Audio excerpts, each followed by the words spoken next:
have a special video for you. Yesterday we did a collaboration with Pine Meadows Hobby Farm with Jerry Hanson, and we talked about troubles that you have doing off-grid, doing homesteading, the problems that arise, a couple of the things that we would have done differently knowing what we know now. We had a wonderful talk with him. It was through FaceTime, and we talked to him for over an hour. We had a blast. If you haven't seen his channel, please go check it out. Super nice guy. He's got some awesome videos out there of what he's doing on his homestead. In fact, he uploaded a new video today of the goats that he's introducing into his farm, or reintroducing. He's had goats before, so he picked those up the day that we did yesterday when we did the collaboration. So check him out and check out his channel and subscribe, and don't forget to smash that bell so you're notified when he uploads videos. So Tony and Stuart, it's nice to meet you guys. Hi. Howdy. How are you? So with Tony and Stuart, they've been living off-grid for some time now, as I have. And this conversation between the two of us, we're going to ask each other questions and give each other comments about our experience about being off-grid and what we would do differently. So go ahead, shoot. What you guys been up to? What have we been up to? Surviving. Surviving? Not really thriving yet, but that's the goal, but we're surviving. I think that's about all us homesteaders can do is thrive. So yeah, you survive first. Yeah. And then the part where you're thriving, right? Yeah.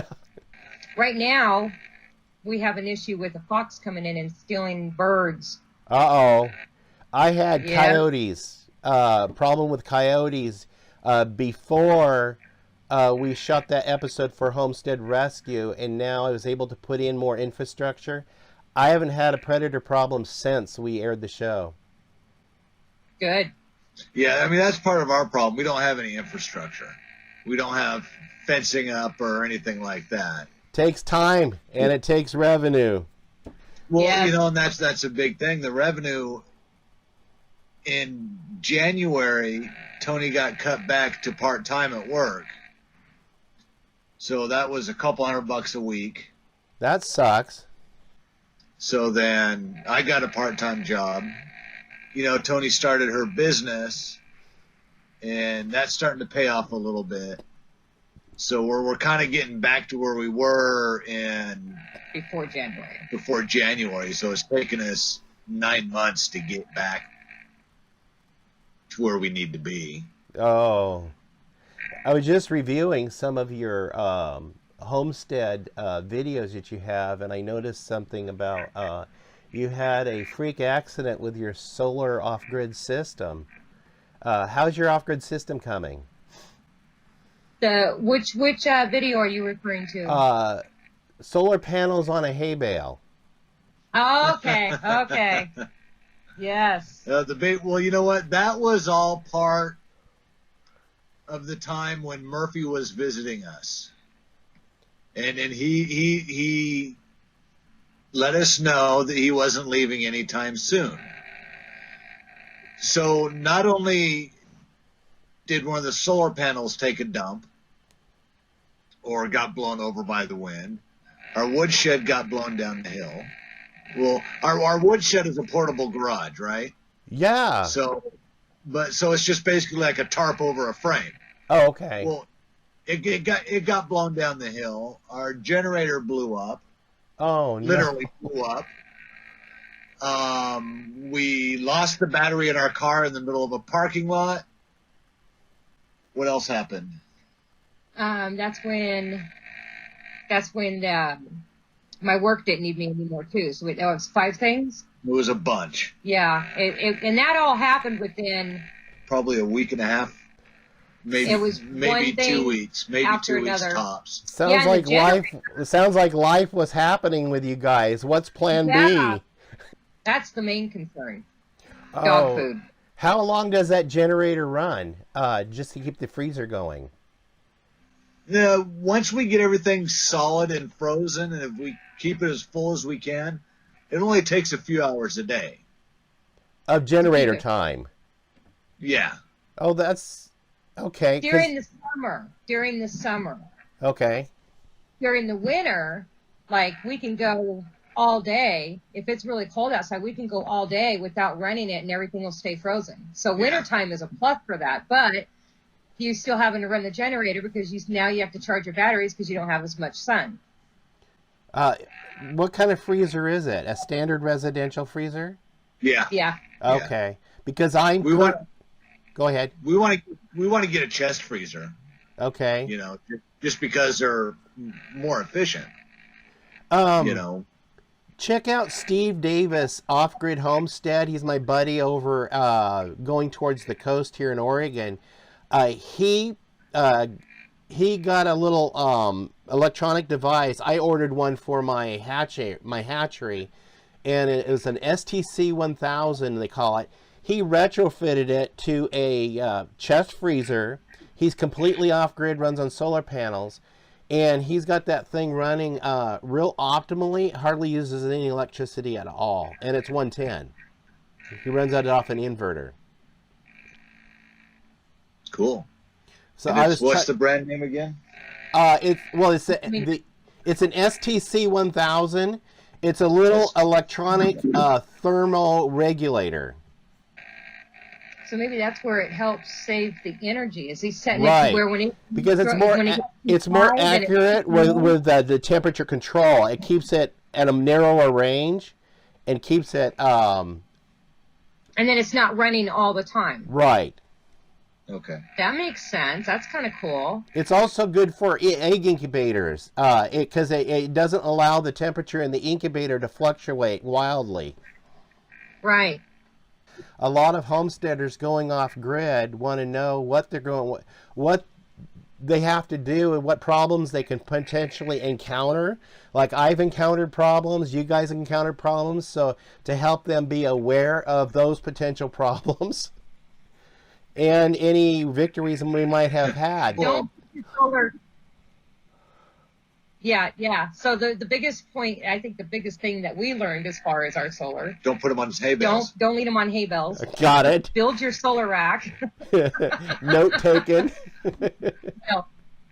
Yeah, because we want to do something with our spring runoff water. We already collect our spring water for the garden and a little bit for household use. But I'd rather grab it from our seasonal creek that we have because it's fast flowing water, right? So, and we want to pump it up to the top of the hill above where the propane tank sits and then gravity feed it down to the cabin. That's ultimately our goal. Are you looking into building one of those ramjet pumps on your stream to pump it up? Yeah, I want to Awesome. build one of those. I would love to see that video episode when you get that built. But I wouldn't trade this lifestyle for anything. No. Nope, not at all. No, it's No. got That's one so thing many that- rewards. That's the top thing on my list that I would have changed.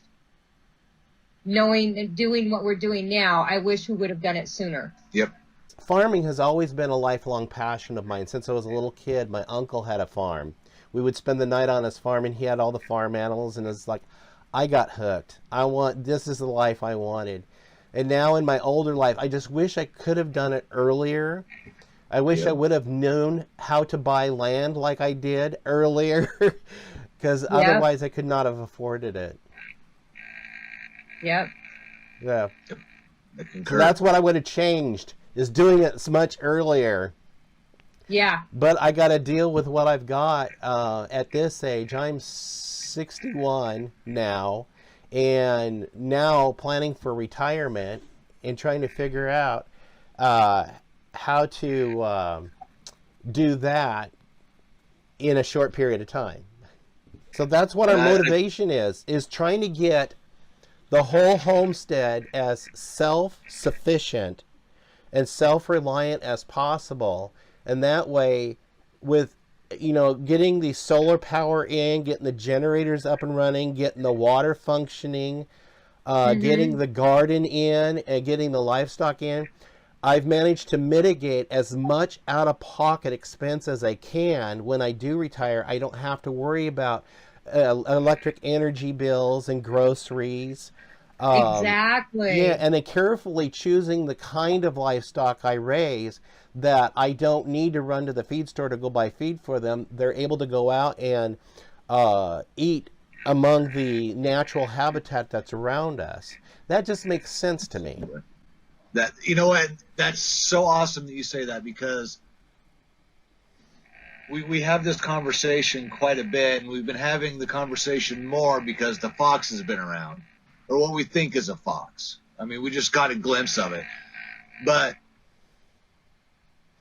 with our birds right now, and eventually goats and rabbits, the key to our success is having them free range. So Tony, she hates losing birds, and she wants to lock them up immediately when it happens, right? We're the protectors. If they get taken, you fail. That's how I feel. It's the human thing to do. Yeah. And there's nothing wrong with that whatsoever. Nothing. But the minute they get locked up, our feed cost goes up. Right? And I'm still thinking, my mindset is still, I'm not working and she's just working part-time or whatever, right? So I'm still conserving. As soon as we lock the birds up, our feed costs raise. So we're constantly thinking, how can we reduce our feed costs? Well, free ranging is one thing. We've started fermenting their food. We have a video coming out on that. Oh, I'd be very interested in seeing that. Yeah. Fermenting the chicken food, and I probably need to start before the end of the month, but we're going to be doing fodder as well for the birds. Okay. So it all goes within the big spectrum of things of, okay, so that all works great for the chickens and probably the rabbits. So what about goats? How can we do this with goats? Summertime range is not a big deal, right? But when we got 4 feet of snow on the ground, what do we need to do so we're buying minimal hay and minimal minerals? And I got some ideas. I'm not sure how well they're going to work, because I'm not really a farmer, so to speak, to get out there and work fields and stuff like that. Plus, on the side of a mountain, it'd be really hard to work a field. Yeah, I don't have that kind of land either. I'm on a hill. Are you really? I thought you were more flat. We're up in the mountains. So I live. My backyard is a mountain. We've got a couple of. We got a couple of grassy meadows, but they're very small meadows, and the buildable home site is only maybe 100 feet by 150 feet, and that's it. That's the only usable space of land that we have out of 5 acres. That's funny, because watching your videos, it looks like you have more flat land than what you're saying. It's all a slope. It's got ravines. We've got 3 streams that flow through the property. I got one behind the house, one right in front of the house, 50 feet away, and I got another one up by the road. They're all seasonal streams. So what do you guys got? You guys got chickens and rabbits. You got goats? I'm waiting for a call today. I have arrangements to go pick up 2 milk goats today. Okay. They're Nubian. I've raised Nubian goats before, and I purchased them from this lady before. She just lives on the backside of the mountain from me. And she raises a really good breed. I see a lot of Nubians cross for sale on Craigslist. And as far as our homestead, I'm just not interested in cross. I want the Nubian for 2 reasons. They're a good all-around homestead goat to have for meat, and they produce the highest content of butter fat for making like cheeses and lotions and creams and other products. And so that's why I chose them originally some years back. So we're getting ready to reintroduce the goats back to the homestead today. Nice. That's cool. So how big do Nubians get? A full-size goat, about that high. You can throw a saddle on them, and they be a nice. Well, no, a pack saddle. They be a nice Right. No, pack animal to go hiking with. You could actually train them to go be a pack, and they forage on everything: the leaves, the twigs, the grasses, poison oak. They're really good free-range animals, so I don't have to supplement their feed hardly at all. And same way with the chickens, ducks, and geese, they just graze free range, completely graze, so I hardly have a feed bill with them. Rabbits, we don't have the rabbits right now. I'm getting ready to reintroduce rabbits to the homestead. Boy, that meat is tasty. Yeah, rabbit meat's good. But rabbits, when it comes to crunch time and feeding them, then I have to physically go out and harvest feed for them to feed them. Right, right. See, we started because our area. One thing that we planted this year for feed because of the high protein was hairy vetch.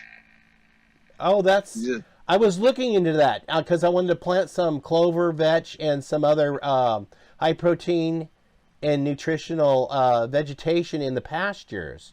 Because I was going to develop my pastures. I segregated 4 of them with some herbs so the animals can go out and get medicines as they know they need them. Right. Yeah. That's a good idea. That's a good idea. Yeah, he planted a bunch of stuff out in the Our meadow area. in our meadow area, what we call the meadow area. But he planted hairy vetch, filled peas, Australian peas, right? Austrian peas. Austrian peas, Hairy vetch. clover. A couple different types of clover, native grass. Mustard. Mustard, yep. Oh, for Pete's sakes, buckwheat. Just a little bit of everything, because when the show left and they cleared this area for us, It was all dirt. it was just a big thing of dirt, and all the topsoil got scraped off with them doing the clearing and stuff. So we have to create the topsoil again. Oh, like good ground cover and whatever you can to create that. Yeah, I understand. Yeah. Start So- building that back up. That's one reason. That's one good thing that hairy vetch is for, because it produces such huge amounts of biomass. We have a video or a screenshot, or not a picture on Facebook that shows part of our hillside just covered in hairy vetch, and you can see the edge of the hill and how tall and tangled the hairy vetch is. Yeah, it's almost like a vine. It'll start climbing on stuff. Oh my. Yeah, You know, it's amazing stuff. Huh. And if you don't treat it right, it can be invasive, because it produces a lot of seed. The bumblebees love it. Oh, boy. Bumblebees love it. I'm That's sure honeybees good would for the love it too. pollinators. Yes. Yes. Yes.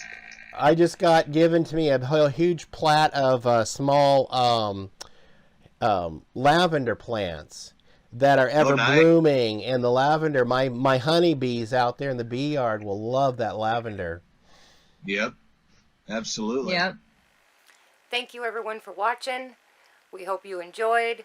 If you have any questions for us as far as going off grid and homesteading, what problems might arise, or a subject that we haven't covered, please give us a comment below and we'll be happy to reply. Bye.